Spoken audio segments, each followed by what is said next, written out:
Saudari, suara saya kedengarannya, saudari? Kedengaran, Ya, jelas, amin. Kak. Semoga terdengar ya. Ya, puji Tuhan. Amin. Saudari, sebelum kita masuk ya tentang Kristus sebagai Raja Penyelamat, saya ingin saudari kembali memperlihatkan beberapa sharing firman minggu lalu ya mengenai Kristus juga, yaitu Kristus dia adalah gambaran dalam perjanjian lama, ya realitasnya ada dalam perjanjian baru. Juga sudah kita nikmati bahwa Kristus adalah penggenapan dari janji-janji. Janji untuk menyelamatkan kita ada di dalam Yesaya ya, dalam perjanjian lama, akan digenapi juga dari di dalam perjanjian baru. Ya, juga di dalam keempat kitab Injil, nanti kita akan lihat ada Matius, Markus, Lukas, dan Yohanes. Saudara-saudari masing-masing akan memberikan kita gambaran mengenai Kristus yang berbeda. Ya, tetapi bukan Kristus yang lain ya, tetapi sama Kristusnya. Tetapi di dalam penulisan keempat kitab Injil ini, yaitu Matius, Markus, Lukas, dan Yohanes, akan memberikan pandangan mereka masing-masing ya mengenai Kristus. Ya, ada yang berbicara Kristus yang al-muhid, agung, ya, manusia penyelamat. Saudara-saudari menggambarkan kepada kita ya bahwa Kristus adalah Allah yang sungguh luar biasa. Ya, Allah yang begitu limpah ya bagi kita sehingga kita hari ini perlu juga mengenal Kristus ya. Kalau kita mau mengenal orang, tidak cukup hanya dari satu pandangan saja. Tidak cukup dari satu orang saja. Ya, kita bisa mengenal dari banyak orang. Demikian pula Kristus hari ini saudari. Kita bisa mengenal dia ya melalui kita membaca setiap kitab demi kitab ya di dalam Alkitab. Sehingga kita perlu ingat seperti minggu lalu sudah di-share oleh Kak Palimbong ya, bahwa kita perlu mengubah cara pandang kita dalam membaca Alkitab ya. Kita perlu meneliti ya, kita membuktikan. Kita cek di dalam perjanjian lama juga cek di dalam perjanjian baru. Ya, dan hal ini kita memerlukan ketekunan kita, saudara-saudari. Kita memerlukan hati yang terus mencari Kristus agar kita bisa mengenal Tuhan kita ya. Ya, tak kenal maka tak sayang, sehingga sangatlah perlu kita mengenal Kristus kita. Amin. Sehingga semoga sikap kita seperti yang minggu lalu kita perlu meneliti ini, kita perlu mendambakan untuk terus datang pada Dia, ada di dalam sikap kita. Puji Tuhan. Hingga hari ini, saudara-saudari, tema kita lanjut, yaitu mengenai Kristus Raja Penyelamat.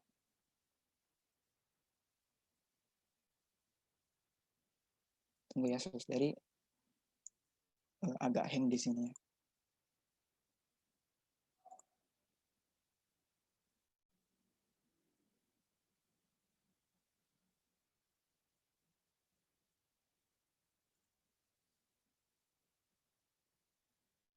Amin. Ya, Kristus sebagai Raja Penyelamat, saudari. Dan ini ada pembahasan ini secara khusus dibahas, dicatat di dalam Matius pasal 1 ayat 18.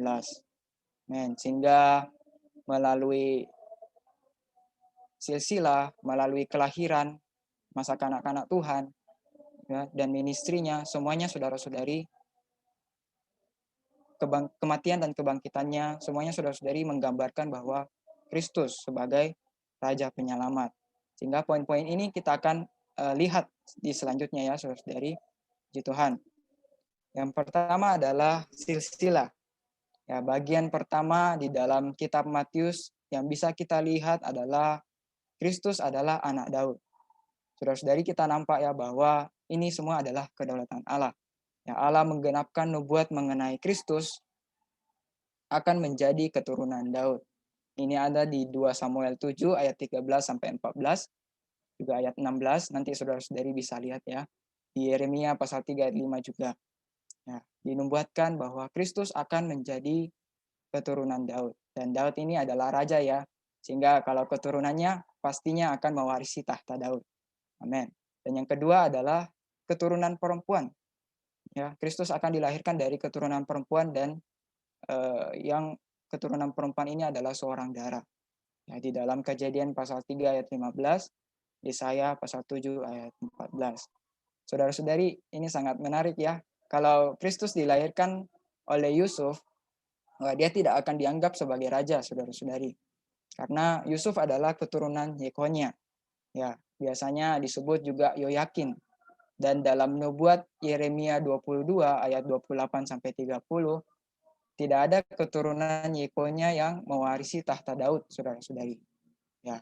Dan puji Tuhan di pasal 23 di Yeremia ya, dikatakan bahwa Allah akan menumbuhkan tunas bagi Daud, seorang raja yang akan memerintah dan semarak. Dan tunas ini adalah Kristus. Di dalam kedaulatan Allah, nubuat ini digenapi, saudara-saudari, yang ada di dalam Yesaya. Kristus dilahirkan dari seorang darah yang adalah keturunan Daud, yaitu Maria. Nah, itu ada di dalam Lukas 1 ayat 27 ya, juga ayat 31 sampai 32. Ya, semuanya ini adalah untuk mendatangkan Kristus yang mewarisi tahta Daud sebagai raja penyelamat. Saudara-saudari, haleluya. Ya, di dalam silsilah ini kita bisa melihat ya bahwa kedaulatan Allah di dalam mengatur semuanya, wah sungguh luar biasa ya. Sehingga di dalam kehidupan kita pun hari ini, saudara-saudari, kita perlu mengucap syukur. Karena Allah sangat berdaulat. Setiap hal yang terjadi di dalam kehidupan kita pun, ya pasti semuanya adalah pengaturan Tuhan. Di Tuhan. Selanjutnya kita akan melihat masih di dalam silsilah ya.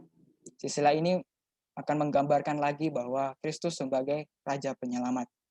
Ya, yaitu mengenai 5 nama perempuan. Ya, saudara-saudari, kalau di dalam silsilah ya, ternyata kebiasaan orang Yahudi itu tidak menuliskan nama perempuan, ya, melainkan hanya nama laki-laki. Tetapi kalau di dalam silsilah Tuhan Yesus, disebutkan ada 5 nama perempuan, saudara-saudari. Bahkan 4 dari 5 nama ini itu memiliki latar belakang yang buruk. Jadi ini 4, kita lihat dulu ya, saudara-saudari. Yang pertama adalah Tamar. Ya, ia adalah menantu perempuan Yehuda. Ya, tetapi Yehuda justru mempunyai anak kembar dari menantunya ini, yaitu dari Tamar. Ya, ini ada di dalam Kejadian 38 ayat 24 sampai 30. Wah, sungguh mengerikan ya, saudara-saudari. Juga perempuan yang kedua adalah Rahab. Di dalam Yosua pasal 2 ayat 1, Rahab adalah perempuan sundal dari kota Yeriko. Perempuan yang ketiga adalah Rut. Rut adalah perempuan Moab. Ya, saudara-saudari, di dalam Ulangan pasal 23 ayat 3, Moab ini tidak diizinkan masuk ke dalam jemaah Tuhan ya. Bahkan sampai keturunan yang ke-10. Nah, tidak diizinkan masuk ke dalam jemaah Tuhan. Ya, sampai selama-lamanya. Karena kalau dilihat dari keturunan Moab ini diperanakan dari hubungan Lot dengan anak perempuannya. Mengerikannya saudari dan juga sangat buruk. Dan perempuan yang keempat, saudara-saudari, adalah Batsheba. Dia adalah istri orang Kanaan bernama Uria. Ini ada di dalam 2 Samuel pasal 11 ayat 3. Ya, Uria dibunuh ya, kita sudah tahu Uria dibunuh oleh Daud. Wah, supaya Daud bisa mengambil Batsheba sebagai istri. Dan melalui ini Daud memperanakan Salomo. Saudara-saudari, di balik penulisan keempat nama perempuan ini ternyata ada maksudnya, saudara-saudari. Ya, hal ini menggambarkan kita semua. Ya, asal usul kita tidak peduli kita siapa, kita adalah orang-orang yang buruk, ya, dan penuh dosa. Bahkan sepatutnya dihukum. Tetapi saudara-saudari, nah, kita jangan lupa ya, ada satu nama perempuan lagi. Apakah supaya ada responnya dari saudara-saudari, mungkin ada saudara-saudari yang tahu siapa nama satu perempuan ini Maria. yang ada dalam silsilah. Ya, puji Tuhan.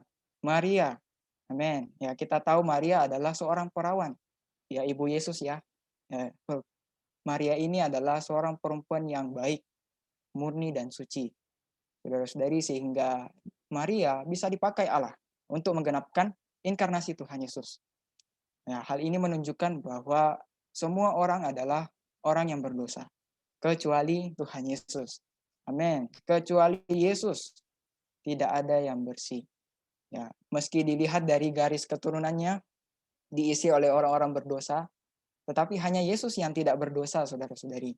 Sehingga tidak hanya datang sebagai raja, tetapi juga raja penyelamat. Puji Tuhan.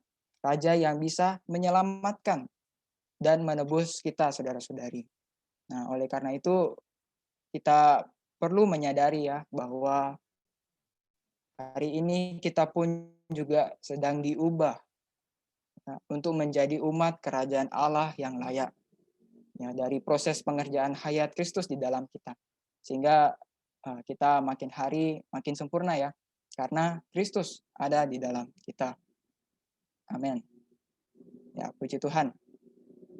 Selanjutnya setelah silsilah saudara-saudari, kita akan melihat bukti lagi ya di dalam catatan Matius mengenai kelahiran dan masa kanak-kanak Tuhan ya, yang membuktikan bahwa dia adalah raja.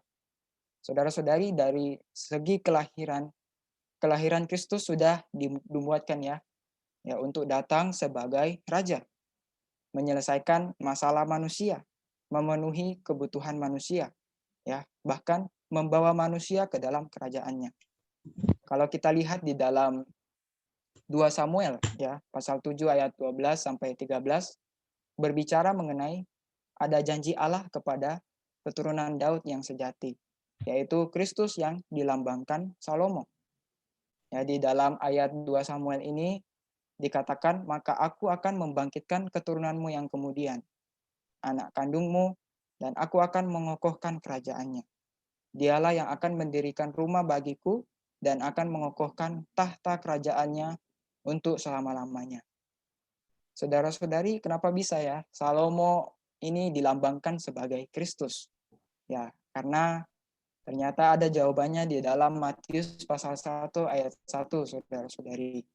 Yang berkata, inilah silsilah Yesus Kristus, anak Daud. Puji Tuhan. Sehingga sebagai anak Daud, Kristus sebenarnya adalah Salomo yang sejati, yang mewarisi kerajaan dan menggenapkan nubuat-nubuat dalam perjanjian lama. Puji Tuhan ya. Amin. Dan juga di poin kedua, kita bisa melihat di sisi lain ada orang-orang Majus dari timur. Ini sewaktu kelahiran Tuhan Yesus ya. Di dalam Matius pasal 2, ada orang Majus dari timur mencari dia, menemukan dia dan menyembah dia, saudara-saudari. Bahkan orang-orang Majus ini juga menyebut Kristus adalah raja orang Yahudi. Nah, juga poin yang ketiga yang lebih membuktikan lagi bahwa Kristus adalah raja. Di saat muda Kristus dicari oleh Herodes. Ya, karena ketika Herodes mendengar bahwa dia adalah raja Yahudi telah lahir, Herodes menjadi cemburu, saudara-saudari, sehingga ingin membunuh dia. Ya, Herodes melakukan hal yang keji ya. Dia membunuh semua anak-anak di masanya ya, untuk bisa kalau memungkinkan juga membunuh Tuhan. Ya, tetapi puji Tuhan tidak terbunuh ya. Nah, catatan kali ini juga memperlihatkan kepada kita bahwa Kristus adalah Raja. Amin. Dan maksud kedatangan Kristus, saudara-saudari, yang adalah Raja ini, ternyata adalah untuk memberitakan dan mendatangkan kerajaan Allah. Saudara-saudari, sehingga sekaligus ini juga menjadi ministrinya ya. Kerajaan Allah itu adalah suatu lingkungan atau wilayah, saudara-saudari, di mana Allah ingin menggarapkan tujuannya, ya, ingin menggenapkan sasarannya melalui pelaksanaan kuasanya, yaitu sasarannya adalah supaya kita, saudara-saudari, bisa mengekspresikan Dia. Tetapi sayangnya manusia jatuh ya di dalam dosa. Nah, untuk itu Allah sendiri turun tangan, saudara-saudari. Ya, dia datang melalui inkarnasi Tuhan Yesus, yaitu datang sebagai Raja untuk mewujudkan kerajaannya. Ya, supaya di Amin. dalam pemberitaannya Amin. Orang-orang dapat masuk ke dalam kerajaan. Nah, ministry Tuhan itu saudara-saudari dimulai ya di dalam Matius 4 ayat 17 itu dimulai dengan kata bertobatlah sebab kerajaan surga sudah dekat. Nah, saudara-saudari di dalam ministrinya Tuhan melakukan banyak hal. Dia menyembuhkan orang kusta ya, di Matius 8 ayat 3 ya, yang melambangkan sebenarnya orang kusta adalah lambang pemberontak. Dan juga dia menyembuhkan orang lumpuh. Nah, ini ada di dalam Matius 9 ayat 2. Yang sebenarnya orang lumpuh ini melambangkan bahwa orang-orang yang mati fungsi karena dosa. Ya, mati rohnya karena dosa. Dan juga Kristus bersama-sama dengan pemungut cukai, saudara-saudari, yang diremehkan, dia bersama orang-orang berdosa. Semuanya ini adalah supaya raja ini, saudara-saudari, bisa membawa mereka masuk ke dalam kerajaan Allah. Ya, haleluya. Bahkan uh, tidak membuat orang-orang dosa masuk ke dalam kerajaan Allah ya, tetapi juga menjadi penyusun kerajaan Allah. Wah, puji Tuhan, saudara-saudari. Hingga selanjutnya di dalam catatan kitab Matius ya, membawa kita melihat kematian dan kebangkitan Kristus yang juga adalah dipandang sebagai Raja Penyelamat. Amin. Ya, poin pertama ya, kerajaan Allah itu didasarkan pada keadilbenaran, saudara-saudari. Kalau kita melihat di Roma pasal 1 ayat 16 sampai 17, keselamatan Allah itu berdasarkan kepada keadilbenaran. Juga di Mazmur 89 ayat 15, tahta Allah juga didirikan di atas keadilbenaran.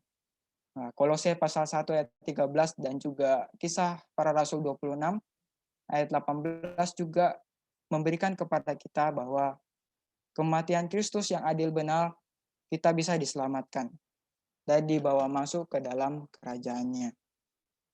Sehingga proses kematian Kristus ini, saudara-saudari, sebenarnya sangat erat hubungannya dengan masalah keadilbenaran. Ya, kalau dilihat dari manusia, wah, manusia betul-betul tidak ada adil benarnya ya. Kita melihat Yudas yang adalah murid Tuhan, dia mengkhianati Tuhan. Tuhan juga saat ditangkap oleh pemimpin Yahudi, juga ditangkap dengan tidak adil. Pilatus juga yang menghakimi dan meminta untuk dicambuk, meminta Tuhan untuk dicambuk ya, juga tidak adil. Bahkan sampai Tuhan mati di atas kayu salib juga sebenarnya dilakukan tidak adil benar, saudara-saudari. Ini saudara-saudari bisa lihat di dalam Matius 26 ayat 20. Matius pasal 26 sampai 27. Wah, ini adalah untuk dihakimi ya oleh Allah yang adil benar. Ya, supaya proses yang memperlihatkan kita ya manusia sebenarnya tidak ada keadil benaran. Kristus datang ya sebagai keadil benaran itu. Dia yang memuaskan tuntutan keadil benaran Allah. Ya, dia menggantikan kita saudara-saudari yang tidak adil benar. Sehingga setelah kematian Kristus, Allah membangkitkan Kristus saudara-saudari. Ya, memberikan Kristus itu kuasa dalam alam semesta. Juga supaya menjadi raja yang adil benar. Dan terakhir di dalam ministrinya, Tuhan mengutus murid-muridnya ya saudara-saudari di dalam Matius 28 untuk pergi memberitakan Injil untuk menyelamatkan banyak bangsa dan membaptis mereka dalam Allah Tritunggal. Puji Tuhan, inilah pandangan saudara-saudari mengenai Kristus sebagai Raja di dalam kitab Matius ya, yang bisa kita nikmati. Amin. Sehingga saya ingin bantu saudara-saudari untuk menyimpulkan ya mengenai catatan di dalam kitab Matius ini bahwa Kristus poin pertama adalah sebagai Raja Penyelamat. Saudara-saudari di dalam pelaksanaannya dia berhasrat untuk masuk dan mendirikan tahtanya di dalam kita, saudara-saudari, di dalam hati kita. Jadi keselamatannya itu tidak hanya sampai menyelamatkan orang-orang berdosa, tetapi juga membuat orang-orang berdosa menjadi penyusun kerajaan Allah. Ya, meraja bersama dia di dalam hayatnya. Saudara-saudari, sadarkah kita? Wah, kita adalah orang-orang yang percaya dan dibaptis sudah diselamatkan. Kita adalah anak-anak kerajaan. Sehingga kita bisa berbagian di dalam kerajaan Allah. Di satu sisi Kristus sebagai raja itu akan mengatur tindak tanduk kita ya. Mulai dari tutur kata kita, perbuatan kita. Kalau misalkan kita berbuat salah ya saudara-saudari, pasti ada perasaan yang tidak enak di dalam kita. Wah, ini Kristus mengatur kita saudara-saudari. Kristus membimbing kita. Sehingga agar kita di dalam penghidupan kita di bumi ini, kita bisa menampilkan ekspresi Allah. Yang sesuai dengan sasaran Allah di dalam mendirikan kerajaannya. Di sisi lain juga, kita perlu tunduk ya, kita perlu taat terhadap setiap pimpinan Tuhan. Sehingga hari ini saudara-saudari di poin 3 ya, kita bisa melihat bahwa penghidupan kita bukanlah penghidupan yang sembarangan saudara-saudari. Seperti kebanyakan orang muda pada umumnya. Kita berlatih memiliki penghidupan kerajaan ini. Di setiap perkara, setiap situasi, hal-hal yang kita hadapi, kita harus melihat saudara-saudari bahwa ada pemerintahan Kristus di dalamnya. Ya, ada pemerintahan Kristus di dalam kita. Kita harus percaya dan taat saja terhadap pengaturannya di dalam kehidupan kita. Dan di poin yang keempat, saudara-saudari, ini juga terus berbicara kepada setiap kita bahwa kita juga yang sudah menerima Injil ini, sehingga kita bisa diselamatkan. Kita melalui percaya dan dibaptis bisa masuk ke dalam kerajaan Allah untuk menghancurkan musuh Allah, yaitu iblis, dan juga mengekspresikan Allah. Kita perlu memberitakan Injil kepada orang lain, saudara-saudari. Kita perlu melanjutkan ministry ini, ministry raja kita, kepada orang lain, supaya mereka juga boleh masuk ke dalam kerajaan Allah, ya, menjadi bagian di dalam kerajaan Allah. Puji Tuhan ya saudara-saudari, sehingga saya sangat diterangi melalui kitab Matius ini, bahwa Kristus sebagai Raja Penyelamat hari ini membuat kita bisa menjadi anak-anak kerajaan ya, menjadi penyusun kerajaan Allah.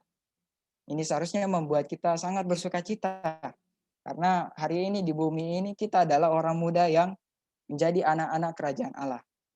Hayat Kristus yang di dalam kita membuat kita menjadi anak kerajaan.